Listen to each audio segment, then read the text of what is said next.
All right, so for today, this lesson is for Friday, the 28th, which is a white day, and also Monday, the 31st, which is a red day. So that's what this one is for. So that if you miss one of those days, you need to make sure that you do this lesson. All right, so what we ended up doing today is we dealt with um, the final writing structure for what Mrs. Othat and I have been doing. So we did sequencing with me, you did description with Mrs. Othat, and then you also did cause and effect problem solution with Mrs. Othat. So we have all these notes taken underneath. We did skiff with it, that kind of thing. So what we're doing today is compare and contrast. It looks like this. And I'm going to kind of take you through what it is that you need to know about this and write down and that kind of thing. All right, so I know you don't have your notebook, so what you'll do is you're going to do this on a separate sheet of paper. So everything that I have written down, you're going to make sure to put that on a separate sheet of paper. And then you're going to take a picture of it when you are done, and you're going to send it to me so I know that you did it. And then when you get back to school, you are going to tape it onto page 29 in your notebook. So that's what we're going to do here today. So I'll explain what the mentor text is and how to find that here in a second. But on a separate sheet of paper, you're going to go ahead and write this. Okay, so compare and contrast. This is a writing structure, and the goal is that you're explaining the similarities and differences among what's happening in there. Okay. So again, you're going to write down everything I have written down. If I am going too fast, you can pause at any point and just kind of get caught up. Okay. Now, there's two different ways that you could actually show this that are listed on here. So you could have a Venn diagram, just like how you probably have done it multiple times before. So you have difference, similarity in the middle, and then difference on the other side in the sense of what they are. Another way that you could do it, and the one that I actually kind of prefer, is you could do it in a table form instead. So that way you have more space here in the middle for similarities to describe what is similar among those two things. Okay, so again, difference, similarity, difference. Okay, the mentor text that we're going to use today is called Do You Need to Know How to Tell Time? Okay, so I'm going to read that to you here in a second. But do you need to know how to tell time? And then what you're going to do with this is I'm going to show you where to access the article. And then if you have time, or if you have a printer, sorry, you can print it from home. If you don't have a printer, you can just make sure you grab one here at school, and we'll tape that onto page 29 as well. Okay, so do you need to know time? Write that, and then I'm going to go ahead and show you the article. All right, so I'm going to set that to the side. Your article, when you get to school, if you don't have a printer, it will be blue like this. So as you can see, this is the article. You can look at the different text features that are there. We have a photograph, we have a title, we have headings. There are some bolded words in here. So again, paying attention to those different text features is important. On the back, there is also another mentor text. This is an infographic. But what I really like about this one is it shows you the importance to have the differences match. So like right here, it says, what is it? So it's saying, hey, this is what this is, and this is what this is. And it's in the same category, so they match. Okay? So that's really important to do that. So they have the origin, the skills, what you need, popularity, drawback, fun fact. But this is a way you can organize when you're comparing and contrasting. All right? Okay, so in order for you to find this, if you have a printer that you can use, I'm going to show you where you can find that. So if you go to Schoology, let's open up here, and you go into the reading writing course, you can click on what it says mentor text. And in mentor text, you see it's right here, compare and contrast time. You can open this up and you can also access it from there. So if you want to, you can print it. And then you can annotate with me. If you don't have that, you could go ahead and just annotate a different way, in the sense of going ahead and just having some sort of like the compared chart, or just actually, you know what? I'll go ahead and write down how you can do this without having the specific mentor text. If you do have the mentor text, you can just highlight the things that I have on here, but otherwise I will show you how to do it on a separate sheet of paper. All right, so I'm going to read through this, and I'll kind of show you what to do if you print it, but then also if you can't print it, I'll show you how to do that as well. All right, so with this particular mentor text, you have three different things that we're going to do here. So one of them is analog. One of them is digital. And then the other one will be the similarities. Okay.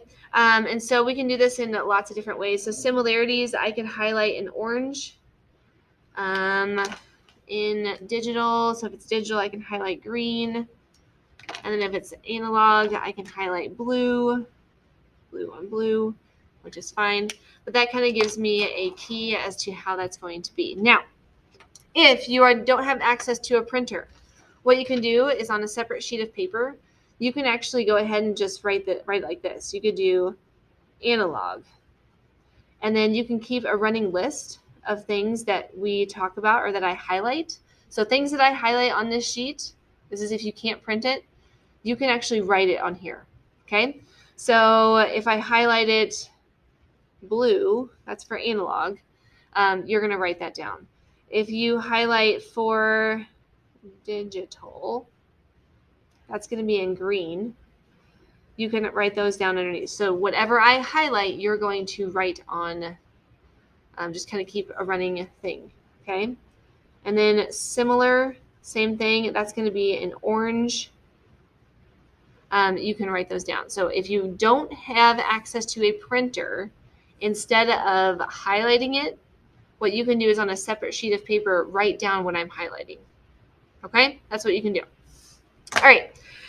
So I'm going to go ahead and read this, and I'm going to go through this in the sense of finding those different things. But again, we're just trying to find similarities and differences because that's the whole point for compare and contrast, is to find similarities and differences.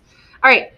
So I'm going to go ahead and start reading this, and you're going to also highlight or write on your sheet of paper, depending on which one you can do, in the sense of what we're seeing about analog clocks versus digital clocks. Now, I will say this just to kind of give you a background knowledge. This right here, if you didn't know, this is actually called an analog clock versus a digital clock is like my watch. Okay, so this right here, digital clock, 1217. Okay, so analog, digital. Okay, all right, so here we go. It says, what do horse-drawn carriages, typewriters, and telegrams have in common? You've only ever seen them in old movies? If so, that's not surprising. All those items have been replaced by new technology. Today, we have cars instead of carriages, laptops instead of typewriters, text messages instead of telegrams. But there is one piece of very old technology that has managed to hang on into the 21st century. That would be clocks. So what I'm going to do is I'm going to circle this, but then I'm going to highlight this in orange. And the reason why I'm highlighting it in orange is the fact that it is a similarity. I know that digital and analogs are both clocks. Okay. So for example, if you don't have access to a printer, what you're going to write down over here is you're just going to write clocks.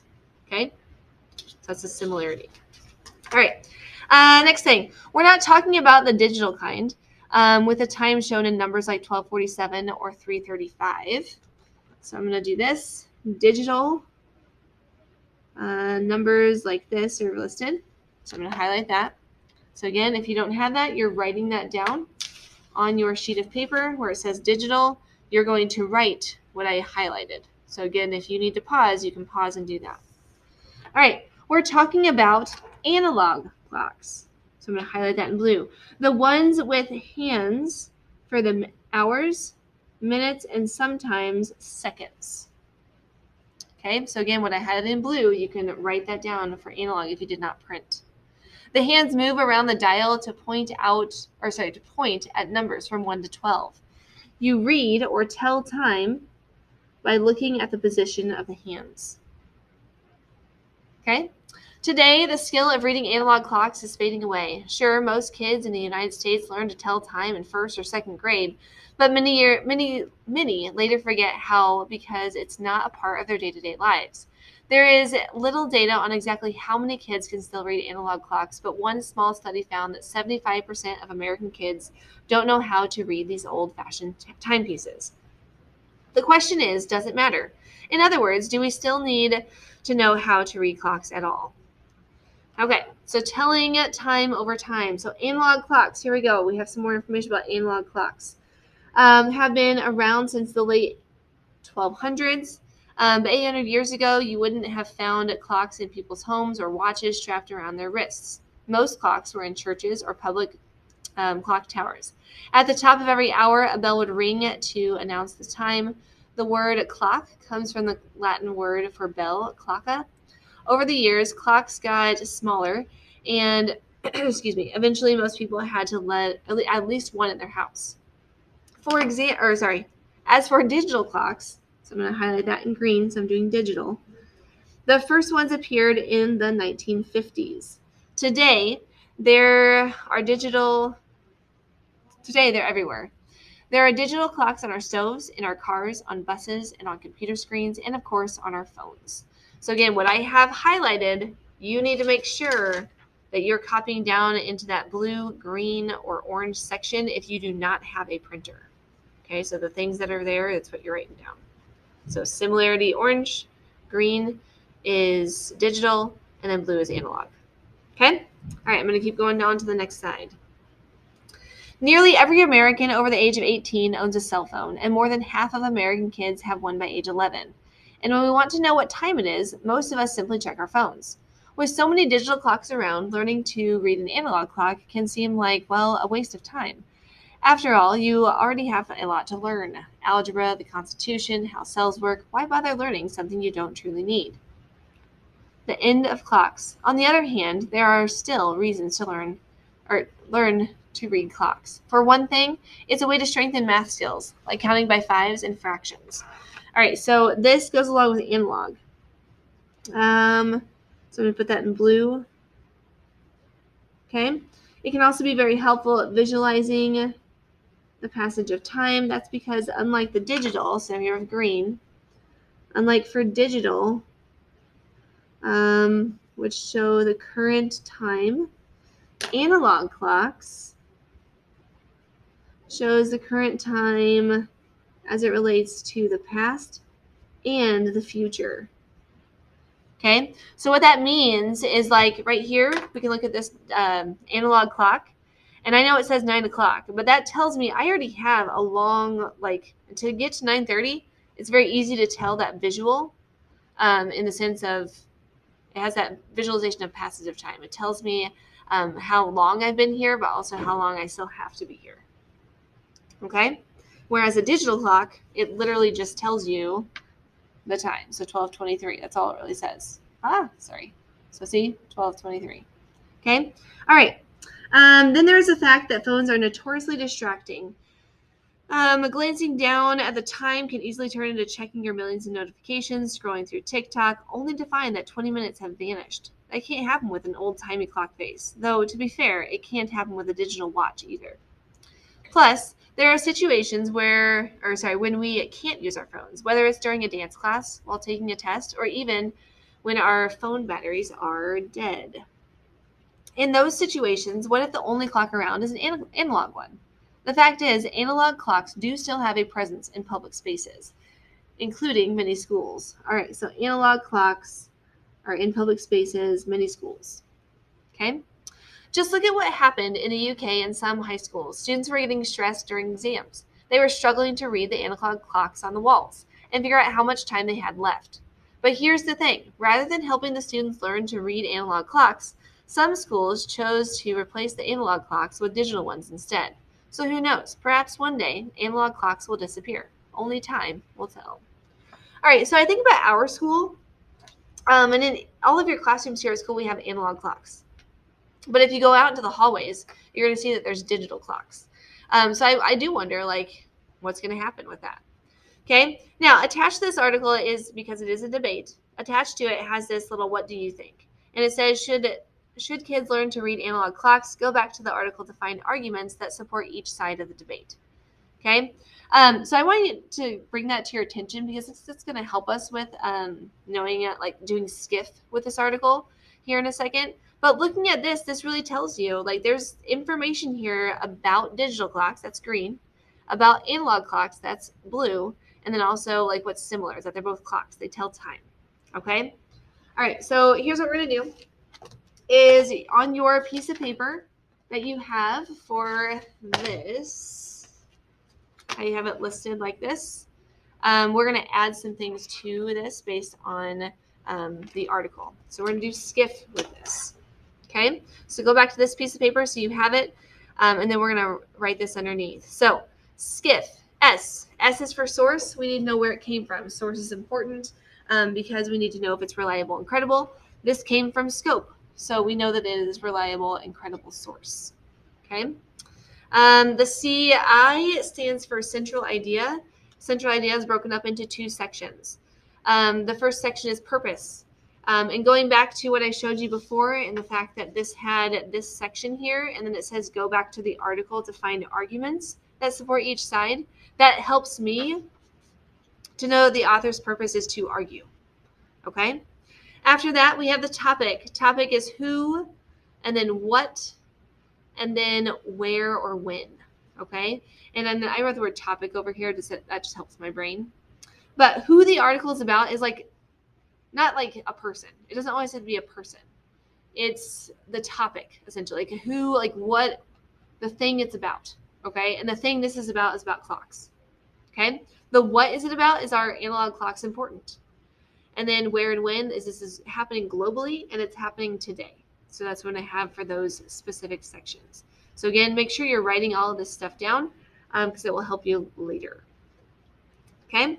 The first F is for format. This is an article, but I'm also going to write the word debate because debate is a very specific type of article. It's a format that you could use. And then the last F is for features. So these are the different features that you see within the actual mentor text. So we have that photograph, we have title, there's bold print in there, there's headings in there. So that's what I have written down. Okay. All right. The next thing that you're going to do with this is you're going to use your mentor text with the different highlighted colored sections that we had, and we are going to put it into one of these graphic organizers. I am choosing to do the table because it has more room to add those similarities. You can do either or. It doesn't matter. So you're going to do it at the bottom of the page. So what I ended up doing at the bottom is I put a table like this, and I'll just show you what I ended up doing. So at the bottom, what I did is I made sure to put my 3 different sections. So I have analog on one side, I have S for similar or same in the middle, and then I have digital for the differences for digital, okay? And then what I put down below, this is really important for you to kind of see, and I'm actually going to put this in a box. And it's going to look like this, okay? This is something to consider while you're doing this. That differences must match. So that means whatever you put on this side for analog, you're going to have to make sure it matches on this side for digital, okay? So you can see that this is what we're going to do here. So I got this information by going back and looking at the mentor text. So the things that I highlighted, I made sure to go back and go, okay, well, that's what I said about digital, so I'm going to write that in digital. What did it say about analog in that same category? And I wrote that down for there. Okay, so maybe you have to look at your sheet instead of the highlighting because maybe you weren't able to print it. So either way will work as long as you have your things written down. You're just going to see those differences and similarities. Okay, so what I put here is I put analog is read by position of hands. Okay, whereas digital is read by numbers shown. Okay, both of them, they tell time. You can tell time with it. Analog, invented in the 1200s. Digital, invented in the 1950s. Again, these differences match the category. It talks about when they're invented. It talks about how they're read. Okay. The last one I have in here is a visualized passage of time. I actually took those words from the actual article versus digital only shows current time. Okay, so you can't really visualize. You can't have that visualization, that picture of how much passage of time has passed. You just have the current time. All right. Okay, so that's kind of what that would look like for having that comparing there. Otherwise, that's kind of all we did today. So what I need for you to do is this piece of paper that you have. I want you to take a picture of it so you can show it to me, or so you can email it to me so that you did it, so you can get credit for it. If you were able to print, you're going to take a picture of this and also show me that you took those annotations. If you are not able to print, you're going to take a picture of your piece of paper that you wrote on for this, and you're going to send it to me so I know that you did that as well, because that will count as your annotations. Okay? Outside of that, you need to make sure that you send it to me so I know that you did it. If I don't get those, I'll count it as missing until I see it. And then make sure you bring all of those items back to class with you, so that way we can tape them onto page 29 in your notebook, so you have those notes for later on this quarter. All right, that's all I have for you.